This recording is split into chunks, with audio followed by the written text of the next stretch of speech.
Iya, jadi di sini saya Andri dan rekan saya Amanda akan host di partner talk show session kita kali ini ya. Jadi terima kasih sekali lagi Pak Trias dan Pak Reza atas sharingnya. I think it's really insightful, terutama pasti buat semua audiens kita ya yang hadir kali ini. Jadi dari Pak Trias tadi kita udah ngajarin ya, udah sharing gimana kita mesti treat digital transformations as a journey. It's like kita mesti have the right strategy, right executions, enablers, and change of management. Dan juga tadi sangat menarik ya, Pak Trias juga sudah share gimana Sapiens went through that process dan ini pasti sangat relevan ya untuk kita semua di sini. Iya, dari Sapiens, dari Patrias tadi, kita jadi mengerti bagaimana sih digital transformasi yang anti gagal. Terus dari Pak Reza, dari Akana, tadi kita juga jadi mengerti bagaimana dengan seiring berkembangnya suatu perusahaan, maka solusi digital accounting yang dibutuhkan juga akan lebih kompleks, akan lebih modern. Jadi tadi 5 hal yang sudah disebutkan, integration, accessibility, automation, security, dan speed itu akan sangat membantu untuk keep up dengan growth yang ada. Apalagi kalau tadi kita ngomongin klien yang omsetnya miliaran per bulan ya. Nah iya, jadi setelah kita mendengar topik yang sangat spesifik ya mengenai digital transformasi dan juga digital accounting. Nah mungkin Pak Trias dan Pak Reza kita mau ngobrol-ngobrol dikit nih, kita mau zoom out dulu ya. Dan kita mau lebih talk more about dunia ERP itu sendiri, jadi ini lebih general. Iya, mungkin kita langsung aja ya tanyain ke Pak Kris dan juga Pak Reza. Jadi kalau kita ngomongin implementasi ERP, kadang kita masih mendengar komentar bahwa implementasi ERP itu mahal. Nah, menurut kalian gimana tanggapan kalian tentang komentar seperti ini? Implementasi ERP mahal. Mungkin dari Pak Reza duluan.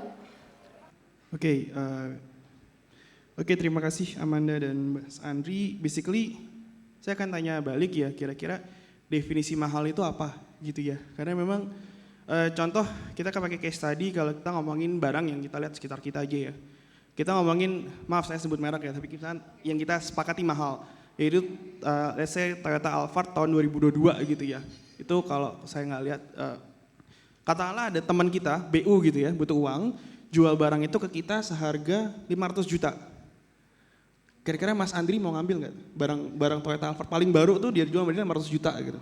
Nah saya kurang tahu sih Pak mengenai ini ya dunia mobil-mobilan. Nah itu, Jadi disitulah karena menurut lo mahal apa nggak Mas di situ? Nah karena saya nggak tahu, menurut saya mahal ya. Karena kan saya mungkin dari sisi buyer, saya pasti kayak mau research dulu nih. Okay. Ini harga pasarannya berapa gitu kan. Iya. Oke, kalau Mas Trias 500 juta Alphard, kebeli nggak Mas? Saya bakal beli nggak Mas? Baru nih. Tadi baru atau? Baru Grace. Baru Grace 500 Dia juta. butuh uang gitu kan, mahal. Oh, saya beli. Beli ya? Karena apa Mas? Karena di bawah harga pasar. Itu dia, jadi orang tahu value-nya si Alphard baru ini sebenarnya miliaran gitu ya. Tapi tadi Mas Andri kayaknya mahal nih, karena apa? Saya nggak tahu harga aslinya. Nah mungkin banyak banget orang yang mau pakai ERP itu analoginya mirip gitu. Dia nggak tahu real value yang didapatkan kalau pakai ERP. Padahal ya kalau di lapangan kita ketemu klien sering banget dia ngeluh kayak setelah dia ngasih apresiasi setelah pakai ERP, dia banyak loss yang bisa di avoid gitu ya. Banyak celah yang dia bisa tutupi, efisiensi proses bisa dilakukan, dan in some cases dengan menggunakan ERP value perusahaan bisa naik gitu. Nah itu kan intrinsic value yang kadang-kadang orang nggak lihat di awal. Nah itulah menurut saya definisi jawaban dari apakah ERP itu mahal gitu. Orang harus lihat dulu sebenarnya value yang didapatkan apa sih gitu.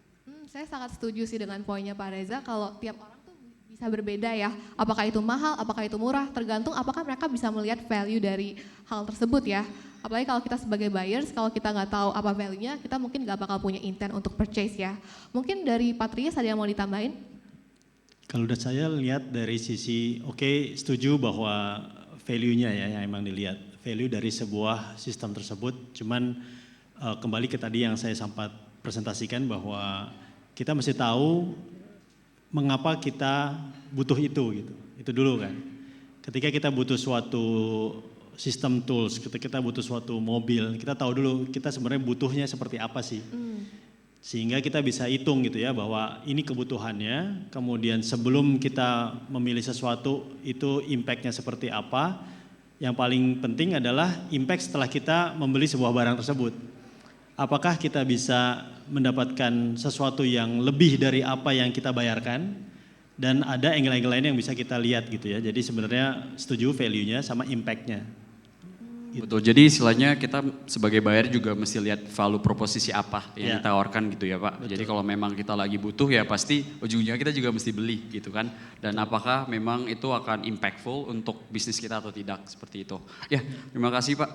Jadi mungkin next kita mau ini ya, ngomongin tentang tren di Indonesia. Kalau kita mau ngomongin bisnis ya. Jadi fun fact aja, jadi di Indonesia itu kita tahu kalau bisnis-bisnis kecil menengah atau UKM itu ada sekitar 65 juta per unit. Dan itu paling banyak sebenarnya di Asia Tenggara.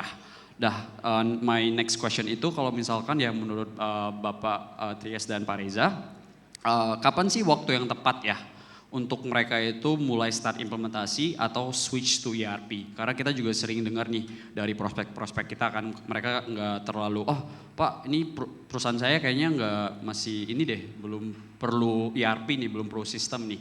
Mungkin dari Pak Trias dulu. Oke, kalau saya melihatnya startnya kapan, itu start dari sekarang. Kenapa? Karena di dalam sebuah implementasi sekarang itu kan juga nggak harus big bang kan. Jadi harus kita tadi pertama lihat kebutuhannya, kemudian kita pilih yang paling fit sama karakteristik bisnis kita. Tapi startnya kalau menurut saya dari sekarang, start small, kemudian nanti from time to time kita kembangkan. Gitu. Jadi sekali lagi, seperti apa yang dilakukan oleh Sapien juga, startnya from very small dan start dari sekarang. Itu sih. Iya, jadi di Odoo kita juga menghimbaukan seperti itu ya ke prospek-prospek kita. Karena tadi juga para audience juga udah stay following the demo. Jadi itu Odoo itu lumayan modular ya. Jadi kita bisa start with just one app, tapi expand as you grow. Gimana nih tanggapannya Pak Reza? Wah, secara garis besar sih setuju ya tentunya ya. Cuman mungkin aku akan highlight specifically kapan sih lu udah urgent banget butuh ERP gitu ya. Based on pengalaman sih ketika nanti, ya mungkin ketika bisnis kita build di awal, banyak founders itu manage by themselves ya. Dia menggunakan satu sistem yang katakanlah cuman penjualan aja itu cukup gitu ya. Tapi nanti as they scale, nanti mereka nambah division, ada accounting division, finance division, nanti ada lagi HR, ada lagi misalkan kita ngomongin operation segala macam. Tentunya koordinasi itu nggak mudah.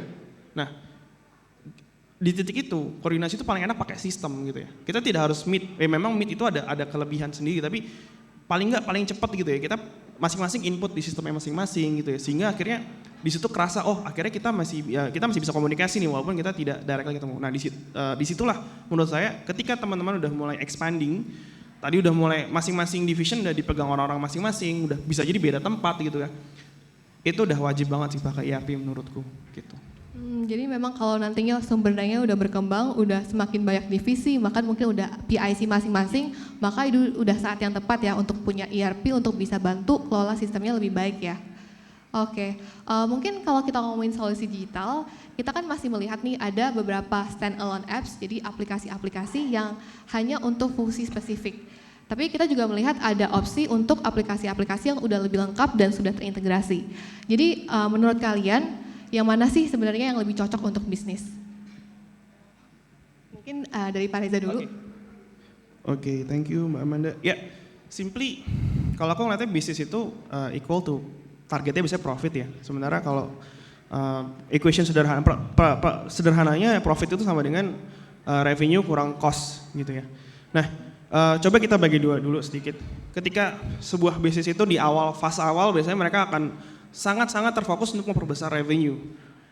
Di titik itu biasanya mereka cukup mencatat aja dan akhirnya stand alone itu dirasa cukup gitu ya.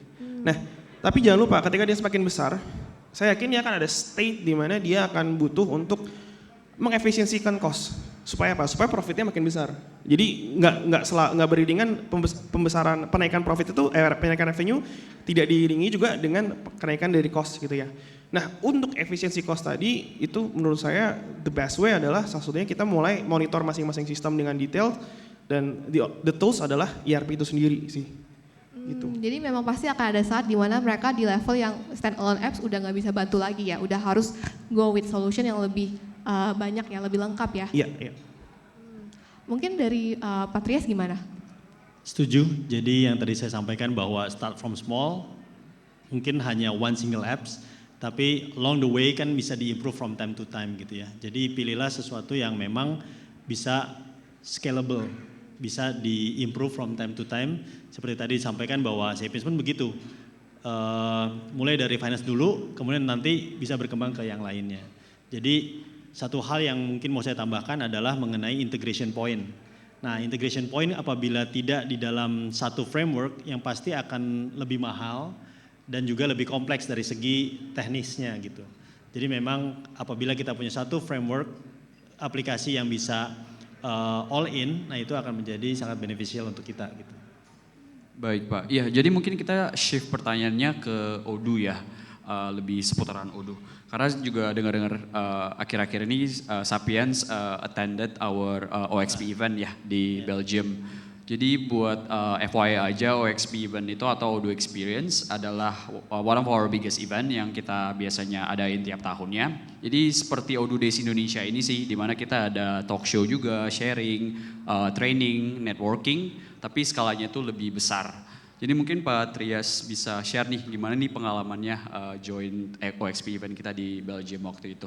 Makasih Andri, jadi pengalamannya sangat-sangat luar biasa. Kami waktu itu bertiga, ada CEO kami, saya sendiri dan juga tim ERP head kami juga datang ke sana.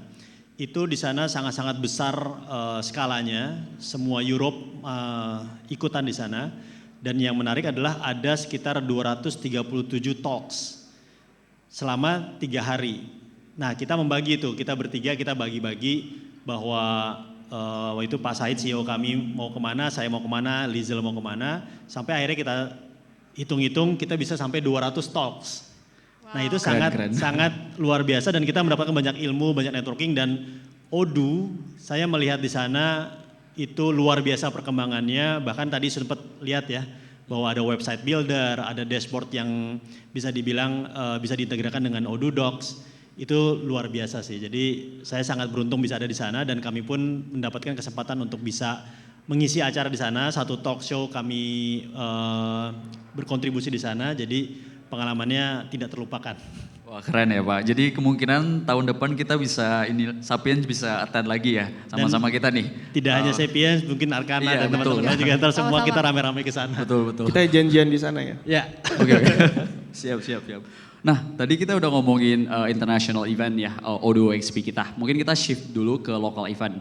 Nah, karena kita juga tahu dari Arkana ya, Pak Reza, kita mau dengar sharingnya. Karena kita tahu Arkana ini sering mengadakan Odoo training ya di Indonesia.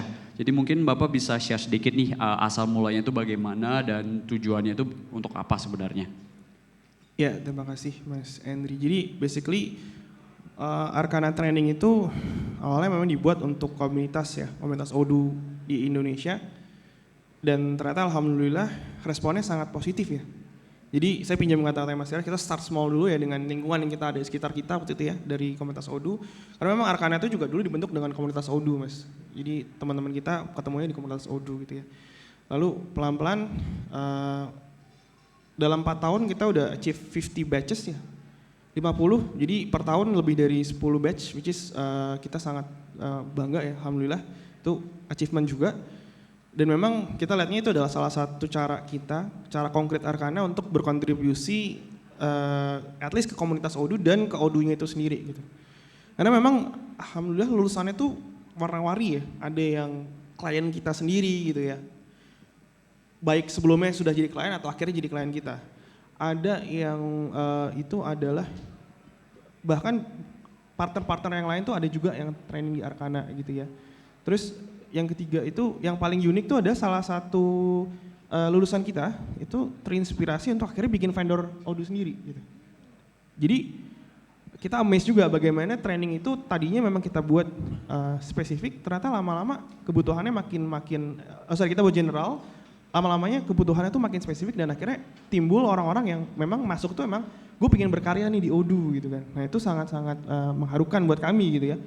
Dan disitulah kita ngeliatnya kayaknya emang future-nya adalah spesialisasi nih gitu.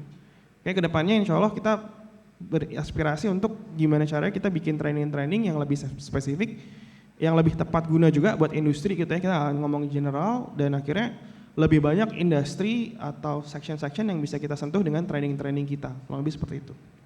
Terima kasih banyak loh Arkana sudah membantu untuk mengembangkan komunitas kita di Odoo. Sama-sama. Luar biasa.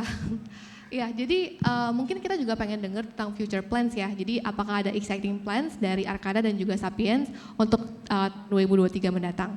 Mungkin dari Pak Reza. Oke, Arkana, ya teman-teman saya di Arkana sangat semangat untuk kita mulai develop best practice ya. Jadi industrial best practice di mana kita juga mulai menyiapkan strategi-strategi untuk bisa spesialisasi di beberapa industri tertentu. Contoh kita cukup komit untuk di healthcare industry, di retail industry, ada juga construction industry dan beberapa industri lain. Kalau memang kita mau itu kita ngobrol nanti gitu ya. Itu satu. Yang kedua tentunya kita aim to be salah satu partner. Kalau bisa nomor 1 ya. Apa Asia Pacific best partner gitu ya. Pengennya ke situ gitu arahnya. Sama yang terakhir mungkin ya tadi ya training kita bikin lebih spesialisasi dan lebih spesifik gitu. Oke, all the best untuk Arkana. Terus Thank mungkin you, dari thank you. Pak Trias gimana untuk Sapiens? Sapiens line of servicesnya cukup banyak, cuman saya mau bagi 2 aja gitu ya, yang emang horizontal industry sama vertical industry. Di mana horizontal industry kita mau buat semacam offering yang memang bisa dipakai oleh seluruh industri, mulai dari yang paling simple adalah infrastructure sampai dengan software yang memang dipakai across all juga kita ingin mengembangkan specifically Odoo salah satunya. Jadi kita juga train the resources, kemudian juga kita kembangkan juga semua bisa dibilang pendukung-pendukung untuk bisa mengembangkan Odoo. Nah ini untuk dikembangkan juga untuk ke klien-klien kami. Sedangkan kalau industri tadi vertical mungkin mirip dengan Arkana, ada beberapa vertical industri yang kita tuju seperti mining tetap, kemudian ada juga manufacturing, kemudian ada juga healthcare gitu. Jadi ke arah sana juga gitu. Oke, amazing. Jadi exciting untuk melihat nanti perkembangan Sapiens dan Arkana untuk few years to go ya. Iya benar. I think that's the end of our talk show today. Jadi it's been a pleasure to have you both today with us. Jadi thank you Pak Trias, Pak Reza sekali lagi. Sama-sama. Terima kasih banyak Pak Sama-sama. Trias dan Terima Pak kasih, Reza atas Amanda, sharingnya dan Andri. juga jawabin pertanyaan-pertanyaan kita. Oke. Ya, jadi mungkin dari audiens kalau kalian masih ada pertanyaan-pertanyaan lainnya yang kalian ingin tanyakan, kalian bisa langsung aja ke booth partners kita di sebelah kiri ya. Nanti kita masih ada networking session juga. Thank you Oke, semuanya. thank you semua. Thank you. Oke, terima Pak Reza dan juga kasih Pak Trias. Pak Reza, Pak Trias, Amanda dan Andri.